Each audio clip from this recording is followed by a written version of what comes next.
మా ఛానల్ ఇంకెవరైనా సబ్స్క్రైబ్ చేసుకోండి, లైక్ చేయండి, షేర్ చేయండి. మనం అనుకున్నది ఇంకొకరి కోసం పాకులు ఉన్నప్పుడు ఆడదానికి ఎలాగ ఉంటుంది ఒకసారి చెప్పండి. నేను మా భర్తను ఎంతో అభిమానంగా ప్రేమిస్తాను. మా భర్తలేమో వేరే వాళ్ళ కోసం పాకులుడు, అనుమానించి అవమానిస్తే బాధ పెడితే గడుపుతారు. ఇప్పుడు కొంచెం పిల్లలు, ముగ్గురు పిల్లలు, ఫస్ట్ బాబు. అలాగే అవమానంతో బాధ పెట్టేవారు. ప్రశాంతంగా అనుకున్నారు. ఆ బాబు అలాగే చనిపోయారు. తర్వాత 2 పాపలు పుట్టారు. ఆ పాపలు పుట్టినాక ఇప్పుడు చిన్నదన్నమాట.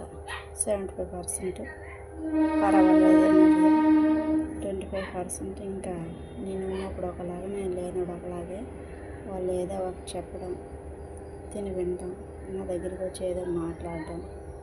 అసలు ఆ అవమానం తట్టుకునేందుకు గుండె నా దగ్గర ఉన్నది వెనుక సరిపోయింది. ఆ అవమానాన్ని తట్టుకోలేము. ఎంత దారుణంగా మాట్లాడతారు, అంత అవమానిస్తారు.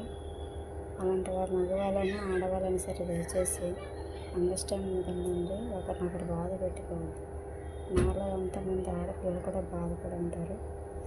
అలాగే మగవాళ్ళు ఎక్కడో తక్కువ, 90%లో 90% లేడీస్ ప్రాబ్లమ్స్ నాలాగా ఉంటాయి. 10% మగవాళ్ళు అలా ఉంటుంది. ఇంకా ఆడవాళ్ళని కొద్దిగా అర్థం చేసుకోండి. ఎప్పుడో జరిగిపోయిన విషయాల కోసం ఆడది చెడ్డది కాదు.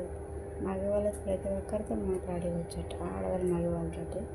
అదే నేను వెళ్తాను మా హస్బెండ్ తోటి, ఎవరితో ఆడవాళ్ళతో మాట్లాడినారు, ఎందుకు ఆడుతున్నావు చెప్పు అంటారు. మగవాళ్ళతో ఎందుకు ఆడుతున్నావు చెప్పు అంటారు. ఇది ఎక్కడ నేను చెప్పండి. నేను తప్పదు, భరించుకొని వస్తున్నాను.